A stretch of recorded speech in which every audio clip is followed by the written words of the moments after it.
आपका हमारे channel Yogesh Saini math पर स्वागत है। आज हम यूपी टेट के मैथ के इम्पोर्टेंट क्वेश्चन लेकर आए हैं, जिसको हम शॉर्ट ट्रिक के द्वारा कराएंगे। और ये है हमारा पहला क्वेश्चन। जैसे 100 के समभाजकों की संख्या होगी। 100 के समभाजकों की संख्या बतानी। सम संख्याएं क्या होती हैं, सबसे पहले तो हमें ये पता होना चाहिए। सम संख्याएं में संख्या होती हैं जो 2 से विभाजित होती हैं। जैसे 2,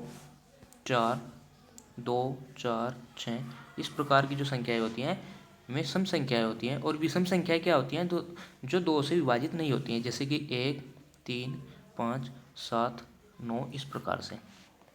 अब बात आती है 100 के समभाजकों की संख्या। अब 100 जो संख्याएं हैं हमारे पास, यह किससे डिवाइड हो सकती हैं। केवल ध्यान रखना है कि केवल सम संख्या होती हैं। एक तो 2 से डिवाइड हो सकती है, दूसरा 4 से डिवाइड हो सकती है, और हमारे पास ये सम संख्याएं 10 से डिवाइड हो सकती है, 20 से डिवाइड हो सकते हैं। 20 पंजे 100 होता है, 10 दशम 100 होता है, और 25 चौक 100 होता है।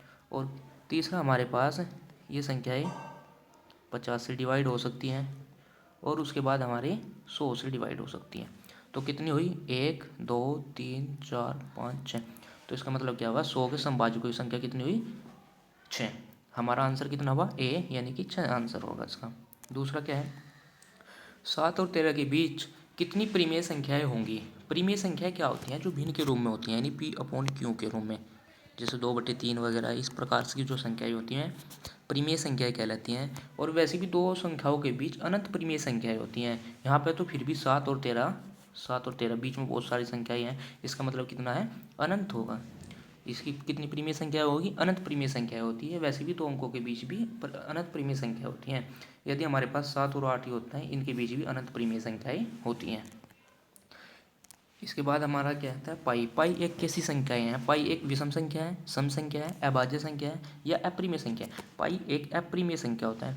चाहे तो पाई हो जाओ, ये भी अपरिमेय संख्या होगी, या पाई माइनस की ई हो जाओ, ये भी एक अपरिमेय संख्या होगी। जब हम गणित के क्वेश्चन करते हैं तो इन छोटे छोटे क्वेश्चनों पर हमारा ध्यान नहीं जाता। और हालांकि ये भी एक ही नंबर का होता है, और बड़ा क्वेश्चन भी एक ही नंबर का होता है। जिन चीज़ों को हालांकि आसान है, लेकिन हम उन चीज़ों को छोड़ देते हैं। और सभी चीज़ें जो मैंने क्वेश्चन कराए अभी तक में सभी पेपर में आए हुए हैं। और इस वीडियो में जितने भी क्वेश्चन होंगे सभी पेपर में आए हुए होंगे, जो पहले से एग्जाम में आए हुए हैं। जैसे सबसे छोटी ऋणोत्तर अभाज्य पूर्णांक क्या है? अभाज्य संख्या क्या होती हैं, इसके बारे में भी हमें पता होना चाहिए। अभाज्य संख्या के कितने गुणनखंड होते हैं, उसके बारे में भी हमें पता होना चाहिए। जैसे अभाज्य संख्या क्या होती हैं? अभाज्य संख्या सबसे छोटी अभाज्य संख्या 2 होती है, फिर 3 होती है, 5, 7, 9 नहीं होगी, 9 केवल विषम संख्या है, 11, 13, और हमारे पास फिर 17, 19। यानी कि इससे क्या पता लग रहा है? 23। या तो मैं खुद के नंबर से विभाजित होगी, या फिर एक से विभाजित होगी। यानी कि में अभाज्य संख्या कहलाती है, या तो अपने खुद के नंबर से विभाजित होती हैं, या एक से विभाजित होती हैं। तो इसका मतलब अभाज्य सबसे छोटी अभाज्य पूर्णांक कौन सी हुई? 2। इसका आंसर होगा 2 होगा। या दूसरी तरह से भी ये क्वेश्चन पूछा जा सकता है कि सबसे छोटी या सम अभाज्य पूर्णांक सम अभाज्य संख्या बताइए क्या होगी। सम अभाज्य यानी कि सम संख्या केवल एक ही है। अभाज्य संख्याओं में केवल 2 ही एक ऐसी संख्या है जो सम है, अन्यथा सारी जितनी अभाज्य संख्या होंगी वे सब विषम संख्याएं होंगी। ये भी ध्यान रखने लायक पॉइंट है। उसके बाद जैसे कि ये दिया है हमारे से सवाल, इसको कैसे करेंगे हम? सबसे पहले हमें पता होना चाहिए, कहीं अगर हमारे पास 1 सही 1/2 लिख रहा हुआ है, या 1 प्लस के 1/2 लिखा हुआ है, तो इसका मतलब भी वही होगा, और इसका मतलब भी वही होगा। तो यहाँ पे देखिए, इसको हम किस तरह से करेंगे? शॉर्ट ट्रिक के द्वारा। 1 यानी कि ऐसे लिख लेंगे, फिर इसको 11 को लिख लो, फिर 111 प्लस 1111, उसके बाद प्लस 1/2, 4 बनाया हुआ है, इसको भी लिख लेंगे 1/2 प्लस ये 1/2 प्लस ये 1/2। अब जब 1 प्लस के 11 प्लस 111 प्लस 111 जब ऐसे जुड़ा हुआ होना चाहिए, और लास्ट में कितने अंक है? 4, तो इसका मतलब इसके योग में भी 4 अंक होंगे। तो हम डायरेक्ट जोड़ देंगे। इस तरह की संख्या अगर जोड़नी हो 1, 2, 3 और 4 प्लस, अब 1/2 प्लस 1/2 1 ही होगा, और 1/2 प्लस 1/2 1 ही होगा। कितना हुए? 2। तो उसका आंसर कितना हो जाएगा? 1234, और 2 कितना होगा? 1236। इसका हमारा आंसर हो जाएगा, पहला आंसर। उसके बाद ये आता है हमारा दो प्राकृतिक, सभी यूपी टैट में आए हुए हैं पेपर हैं, यानी क्वेश्चन है पेपर में आए हुए हैं सभी। दो प्राकृतिक संख्याओं का अंतर सदैव होता है। दो प्राकृतिक संख्याएं कौन सी, प्राकृतिक संख्याएं कौन कौन सी होती है हमारे पास पता होना चाहिए हमने, 1 2 3 इसी प्रकार से ये सभी पर क्या है प्राकृतिक संख्याएं। दो इनका अंतर सदैव क्या होगा, एक पूर्णांक होगा। उसके बाद क्या हुआ, दो सह अभाज्य संख्याओं का महत्तम समावर्तक होगा। यानी कि अभाज्य संख्याएं अभी मैंने पीछे बताया, जैसे कि मान लीजिए 3 और 5 हैं, इनका मैस है कितना निकालना हमने, इनका मैस हमेशा एक ही होगा। या दो विषम संख्याओं का मैस क्या होता है, दो विषम संख्याओं का मैस भी एक ही होता है। तो इसका आंसर हमारा बी ऑप्शन हो जाएगा, यानी कि एक। उसके बाद पाई माइनस की ई, पाई माइनस की ई जब पाई चाहे तो पाई हो, पाई भी एक अप्रिमेय संख्या है और पाई माइनस की ई भी एक अप्रिमेय संख्या है। एक समांतर चतुर्भुज की कितनी सममित रेखाएं होती है, समांतर चतुर्भुज है मान लीजिए तो इनकी दो सममित रेखाएं होती हैं। इम्पोर्टेंट क्वेश्चन है 2012 में आया हुआ है सीटेट में।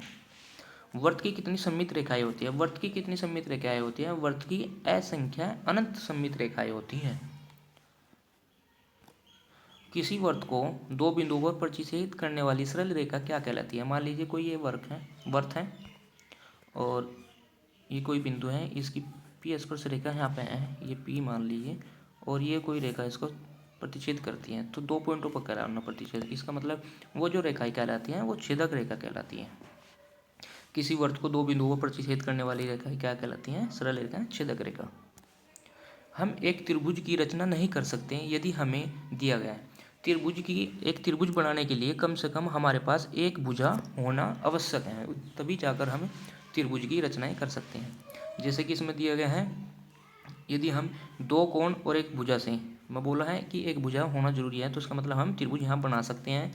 केवल 3 भुजाएं होगी, इससे भी हम त्रिभुज बना सकते हैं, और 2 भुजा और उनके मध्य कोण होगा, इससे बना सकते हैं। केवल 3 कोणों से, ये इसका ऑप्शन, यानी कि इसमें दिया है यदि हमें दिया गया है हम एक त्रिभुज की रचना नहीं कर सकते। कब नहीं कर सकते हैं, जब केवल 3 कोण दिए होंगे। तो इसका आंसर क्या हो जाएगा, सी।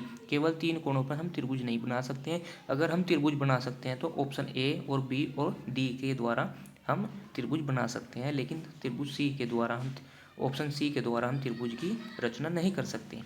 त्रिभुज के लिए हमें आवश्यक होना चाहिए कि उसके पास एक भुजा जरूर हो, तभी जाकर हम त्रिभुज बना सकते हैं।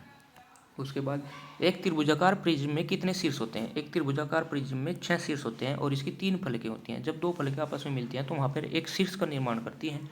तो इसका मतलब कितने हुए, एक त्रिभुजाकार प्रिज्म में कितने शीर्ष हुए, 6 शीर्ष हुए, ऑप्शन बी। एक समांतर चतुर्भुज की कितनी सममित रेखाएं होती हैं। एक समांतर चतुर्भुज की हो, चाहे तो समचतुर्भुज हो या चतुर्भुज हो या किसी प्रकार की चार भुजाओं से संबंधित हो, तो उसकी सममित रेखाएं 2 होंगी। उसके बाद एक इसी टाइप का क्वेश्चन दिया गया है, अक्षर डी में कितनी सममित रेखाएं हैं। अक्षर डी यानी डी में कितनी सममित रेखाएं हैं, ऑप्शन एक दे रखा है, दो दे रखे हैं, तीन दे रखे हैं, और जो फोर्थ ऑप्शन है उसमें से कोई नहीं। तो इसका मतलब आंसर कितना हुआ हमारा, एक। इसकी सममित रेखाएं एक होगी। उसके बाद हमें स्थानीय मान का पता होना चाहिए। स्थानीय मान कैसे निकालते हैं, यानी स्थानीय प्लेस वैल्यू वगैरह किस टाइप से निकलेंगे, स्थानीय मानों का योगफल क्या होगा। अब इसका योगफल निकालना हमने कैसे निकालेंगे, अभी देखिए। अगर हम संख्याओं को कैसे पढ़ते हैं, इकाई, दहाई, सैकड़ा, हज़ार, ऐसे पढ़ते हैं। तो दहाई के स्थान पे ये कितना हो जाएगा, 20 हो जाएगा, प्लस, और ये इकाई, दहाई, सैकड़ा, हज़ार कितने हैं, हज़ार के स्थान पर कितना होगा, 2000।